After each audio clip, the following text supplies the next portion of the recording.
guys, Jenna here and back again for another video. Happy Saturday wherever you guys are. I hope you're having an awesome day and I hope you guys are available to stream with me later with some Destiny 2. We're going to jump back in to some Destiny 2, but pushing that to one side, I want to talk to you guys today about 5 PlayStation 3 titles that you just have to own in your collection. Last week I put out 5 PS4 titles that you must own, and I also do a series called Games You Must Play, so that again is coming. I teased it last week with the original Xbox. That is going to be coming very soon. So this was immensely difficult. I'm just going to show you a very quick picture downstairs of the PS4 and the PS3 collection. It isn't up here in the games room. I find that obviously there's a lot of games in here already and I just don't have the space for it. And as with these videos, it was immensely difficult to drill down to 5. Now I just want to say something again. I know that a lot of you guys out there are God of War fans. It's a series that unfortunately I've been unable to kind of get into over the years. So I apologise, I don't want to offend any God of War fans.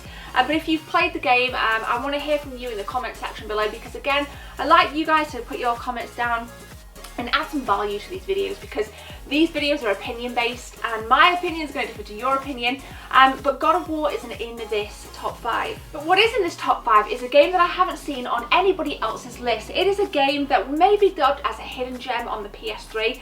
That will be coming in this top 5.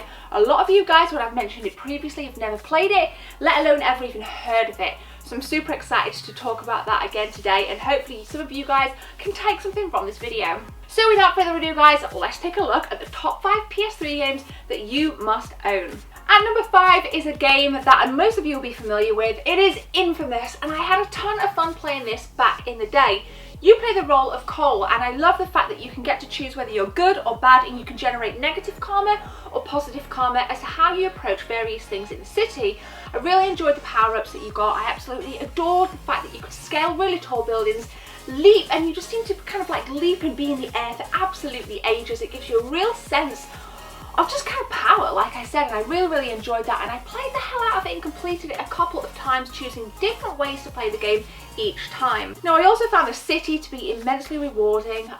It just looks stunning at night, it looks stunning in the day, and I really like that dynamicism between kind of shifting between dark and light, and I just love that kind of neon pops of colour throughout the city. And what's interesting to me is that I think they made great use of the environment, in that you could kind of be kind of up high, down low, scaling a building, kind of approaching the you know, the river, and I just thought that there was just a myriad of things to do, and I just really think it's a phenomenal game, and it's very difficult to think of the PS3 without Infamous.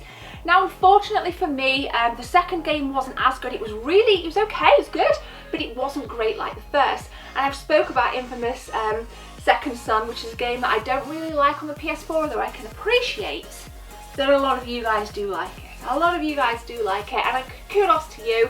And again, I don't want to offend anybody. We're talking about Infamous Second Son, but I think, drilling back to my original point, Infamous is definitely a game that you must own on the PS3, and if you've never played it, I want to hear from you guys in the comment section below. And let me know what you enjoyed about it, and also, this will be interesting, let me know if you played it and generated your good karma, or if you played it with a bit more of a kind of badass way and you generated a really load, a whole heap of crappy karma. So smash them comments below guys and let me know. At number 4, this is a game that this needs more love, guys. If you're a fan of The Link to the Past, you need to play this game. It is 3D Dot Game Heroes. It is a must own, must play title of the PS3. It replicates that kind of top down beauty of Link to the Past on the Super Nintendo, and the whole world pops from 2D to 3D. Everything becomes 3D, and the intro captures that perfectly as it talks about some of the backstory, and you have to save Dotnia, which is the kingdom that becomes 3D. Now there's a lot of dungeon crawling, there's a lot of weapon collecting, there is a lot of craziness, and it looks stunning. It looks stunning, and I think for me, on the PS3, this game has aged tremendously. Please, Sony, give us backwards compatibility. PlayStation, please give us backwards compatibility so I can actually stream this. It would be a remarkable game to stream. But drilling back, guys, again, if you're into your Link to the Past, if you're into your top-down Zeldas, this game is a must for you. It is pretty damn rare these days. I did see a copy out in the wild about 4 months ago in CEX. Not always the best price place to buy games from. but it was 28 quid. £28 is quite expensive for a PS3 game these days. I can't necessarily think of another game that would hold that much value, but definitely check it out. And you've seen some kind of clips from the trailer in this video, and if you haven't heard of it, let me know. If you own it, let me know. I managed to scop a copy from like Amazon probably about 4 years ago for £8.50. I hope you guys can get it that cheap. I never ever see it in the wild. There was only the one occasion, like I said, 4 months ago, where I've seen it, because it is becoming immensely rare. It is an awesome game, guys, and it is my number 4 PlayStation 3 titles that you must own. And number 3 then, guys, is a game that captivated me way back on launch. It was a game that seemed incredibly cinematic and advanced for the time, from the beautiful studio Quantic Dreams. Now, Heavy Rain is the game that I'm talking about, and it just encapsulated me beyond words, and I literally was hooked from start to finish. My only complaint about Heavy Rain was that it literally didn't seem long enough. I didn't seem to I wanted a longer game. I wanted, you know, a really long game. But nonetheless, it was phenomenal, and I just really enjoyed it, and it just made my heart pump so much, and it connected with me in a way that I don't feel a game has ever connected with me quite that much since. Yes, it has been remastered for the PS4, but unfortunately I'm yet to kind of step up on the PS4 floor and play it again, because I completed it twice on the PS3, and each time I just found it immense. Now, one would think that with a game like Heavy Rain, with you knowing the ending, although there are multiple endings, that you wouldn't have much replay value, but because there are multiple endings, because there are different choices that you can make throughout the quest, I'm talking as if it's like some kind of retro game, throughout the story, there's lots of replay value. And so for a game that is particularly short, at least there's some replay value, because you can go back and make different choices and hopefully get a different ending. Now, I think for me, I actually got the same ending accidentally twice. I don't know what that reflects as me as a player, but I really enjoyed it, and it made me cry in many parts. What blew me away at the time when it came out with the graphics, the facial capture, the animation absolutely floored me. At first, in those opening scenes where you start off in your house and it's your son's birthday, I found it to be incredibly slow, and I thought I'd made a mistake at the time of buying it because it was just a little bit too slow for me. But I think that scene was immensely necessary in setting the foundations as to just how much the main character was involved in his family, and when it all fell apart and his son went missing, it really did fuel his ambition to just kind of find out what the hell happened. And again, I think that set an amazing tone for Heavy Rain. So I'm sure there are people out there that haven't played it, so there are going to be no spoilers in this video. If you haven't played it, let me know. If you've played it on the PS4, please let me know. Is it worth the upstep? And are there any PS4 Pro features that might be able to entice me to buy it? So Heavy Rain, it is my number 3. It is a PS3 exclusive, and I'm looking forward to the new game. I've completely forgotten what it's called. I will put it here, from the amazing studios of Quantic Dream. Alright then, guys, this was immensely difficult. It was actually very difficult. I was kind of the first game and the second game in this list were incredibly difficult to rank, but Ni no Kuni is at number 2.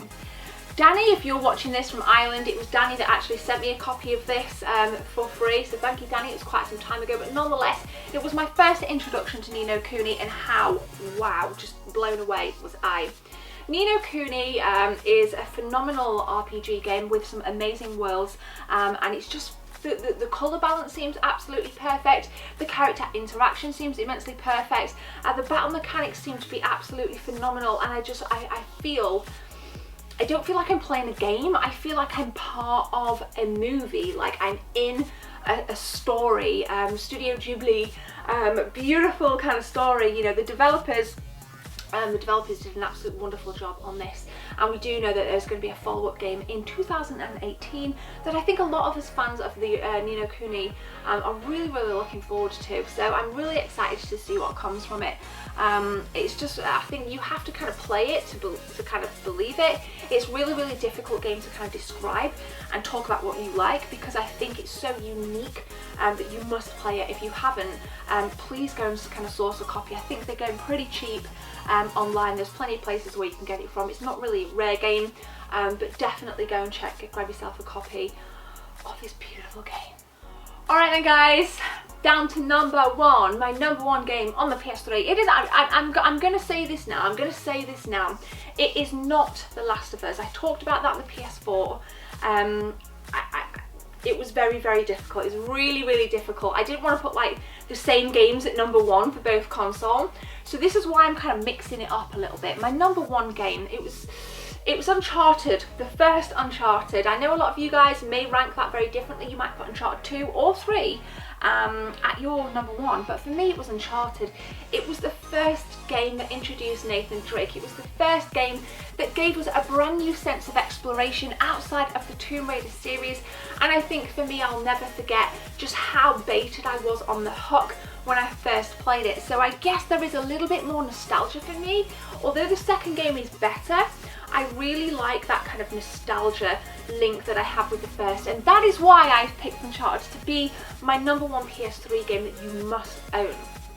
Now, we're all familiar from the PlayStation 1 and SEGA Saturn days, beautiful days by the way, just how riveting it was to kind of tomb crawl, to kind of jungle crawl, to swim through dangerous, treacherous rivers with Lara Croft.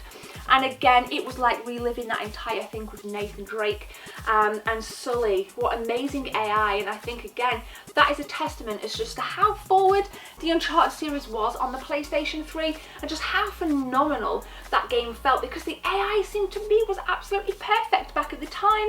Today I play it and I notice a few flaws, but back in that time when you first played Uncharted, it seemed like the most amazing thing since sliced bread. So again, I'm sorry that if you think that the list should be rearranged, but nonetheless, they are my top 5 games that you must own on the PlayStation 3, and I'm proud to kind of put that over to you guys. And now it's your turn.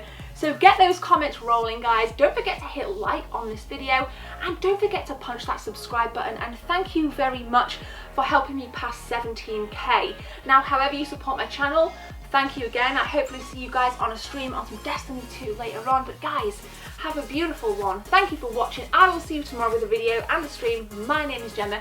Take care. See you soon.